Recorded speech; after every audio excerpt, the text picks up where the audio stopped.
Hi, I'm Mike Renoir with Northwest Fight Scene, NWFightScene.com. I'm here with Len Bentley. Len's a cast member on the upcoming season 13 of The Ultimate Fighter. How you doing, Len? Good, great, yeah. St. Patty's Day, it's wonderful. Right on. Now, you going out partying tonight, or what's your plans? I've been celebrating a little bit, nothing too extreme, but definitely celebrating a great holiday. No, you're on the upcoming season here with Team Lesnar versus Team Dos Santos. I know you can't talk much about the show, but what can you tell us about the show? I'd say it's going to be a good season. I can say that there's a lot of great talent on the show, and a lot of good coaches. So definitely watch, and hopefully I don't look like too much of a prick, but it's going to be definitely a fun season.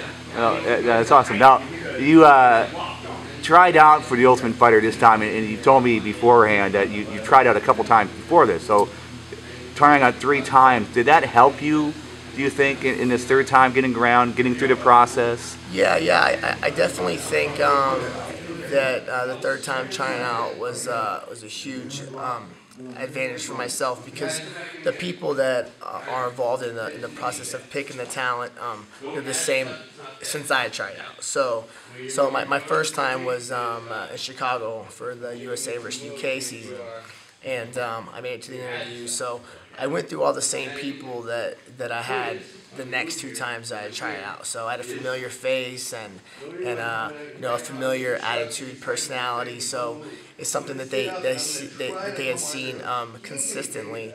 And a lot of top fighters. Ed Herman was one of them. A lot of guys tried out multiple times before they got picked on the show. Now, when you found out, what was your feeling that you got called? Man, it was a great feeling, because it wasn't easy. This last it was a journey to get on the show. Not even including the 2 times I tried out prior, but just this time alone. I had a past. I had like some record stuff. A law record that they had to confirm, and they had to talk to my ex-wife. I didn't know where she was, or she's got a new life now. So there was a lot of headaches and stressors that went into, man, is my past going to affect me from getting on the show? Because, man, they want to make sure that they're not promoting, and putting all that money into someone that, might get, exposed, from a past. But it all worked out. My ex-wife, helped square that away for me, and yeah, it was a wonderful feeling. Well, that's excellent. Now, you're on the show, and it's obviously you're fighting for a while. Tell us about how you got into MMA and how you got into training with Dennis Hallman here at Victory Athletics in Yelm, Washington. Yeah, I've been doing martial arts, kickboxing, most of my life growing up, karate. I got a black belt in Kempo, and when I joined the Army, I started doing the combatives program stuff, and Dennis had been throwing local, smoker shows, forever. Back in, 2001 was like my first fight, amateur fight around here, and basically I was just a combatives guy who loved the sport. It was a huge fan since UFC 1, and I got a call from one of the other guys on the combatives team that was like, hey, this guy Dennis Hallman fights in the UFC. He's throwing a show. They want to do Team Army versus Team Victory, and man, I jumped at the opportunity, and I had my first fight amateur fight against Justin Davis, the Warrior, who's now a training partner and good friend of mine. And so, after that, I was hooked.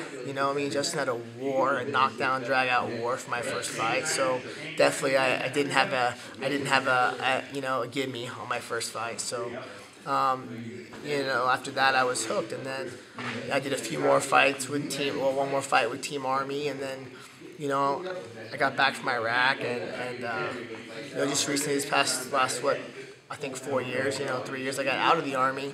And I started training with Dennis full time as a teammate with the Victory Athletics, and I've grown up as a pro with him, so it's been wonderful. Okay, now talk about Dennis and some of the guys that you're training here with and what they do for your game. Yeah, Dennis Hallman, obviously, your main training partner, Brad Blackburn, Sterling Ford, Wesley Welch, John Albert. We had Brian Carraway and Misha Tate for a while. We had a really solid group of guys, and obviously we've had them come and go and leave places, but, and recently Brad, retired. But I tell you what, I wouldn't be where I am as a pro without them. Brad Blackburn basically brought me up and took me to our boxing coach Carlos Hernandez and really just changed my striking and took it to a new level. And then being with Dennis, my grappling, my submission wrestling, and him exposing me to Vision Quest Sports and Fitness with Brad Schwartz. I mean, it took the whole one whole of my game as a wrestler, brought it to a new level to take me to that top pro level of my career. So. These guys, bring so much diversity, with our team, and they've been a huge asset for my career. Well, perfect. Now, UFC just bought out Strikeforce. This is obviously big news this past week. Yeah. What are your thoughts about this as an Ultimate Fighter cast member? I didn't know what to think about it at first. It was a huge shock. It kind of came out of nowhere. But honestly, doing some more research about it and finding out that Dana White was going to keep it separate from the UFC. The Strikeforce is still kind of its own entity, even though Zuffa bought them out. They're not going to combine. They're going to keep the same guys they got, and really, I think it's better for Strikeforce in a way because now they can throw elbows on the ground, and the girls get to stay in there. Still can build because there's no girls in the UFC, so it's still a place for women to fight. At the top level, and so I don't think it really affects me much. But it was definitely shocking news for sure. All right. Now, when you're not fighting, what do you like to do? Man, I'm kind of boring now that I'm getting older. I used to go out a lot and party, but I'll be 29 this year, and finally at a point where my career is skyrocketing for me. So I train a lot, in my training camps, and we're always called the Road Warriors. We travel everywhere from Seattle to Portland to Vancouver. We're always going places and traveling and training, and so when I'm not training, I like to stay home and play Call of Duty, little zombie action, and I'll go out occasionally to the bars and say hi to my friends, or I love movies, going out to the theater and watching the new movies that are out. So I go home to visit my family in Texas when I have the time and I don't have a fight coming up. So yeah, I just kind of chill out, enjoy my time. All right. Well, hey, Len, I appreciate it. Now, when's the show airing? The show airs March 30th. I think it's every Wednesday at 8 o'clock, Spike TV. So, hit me up on Facebook, Len Bentley, and then my Twitter is @LenLiger2, so the number 2. So hit me up, follow me on Twitter, and hope you guys enjoy the show. All right. Well, last question. The Liger, it's a very unusual nickname. Tell us how you got it. Oh man, it goes back to when I was an amateur. I was actually training with Eddie Ellis at the time, and we were trying to think about a name for me. I'd had a decent following. I think I was undefeated at the time as an amateur, and man, I had like 2 lions on my back and a lion on my arm, and I love lions. I think they're amazing animals. And I think my personality is a lot like one too. And I was like, man, I think I should be the lion. And Eddie's like, oh man, there's already a Lion Schultz, at Team Quest. He's like, I don't think you want to fight him for his name. I was like, no, probably not. And he's like, what about the Liger?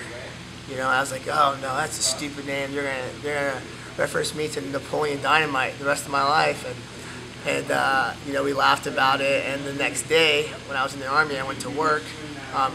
Carl Lawler, who's a fighter from the Northwest, he was in my unit at the Army. I guess he talked to Eddie, and I got to work, and there were flyers of the Napoleon Dynamite Liger all over the place, talking about my next fight.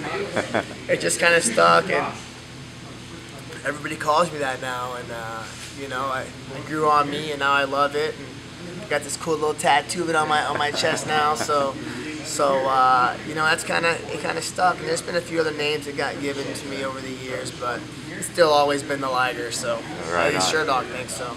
Oh, cool. Right on. Awesome. Well, hey, appreciate it. Len the Liger Bentley, appreciate your time. We'll see you on The Ultimate Fighter. March 30th.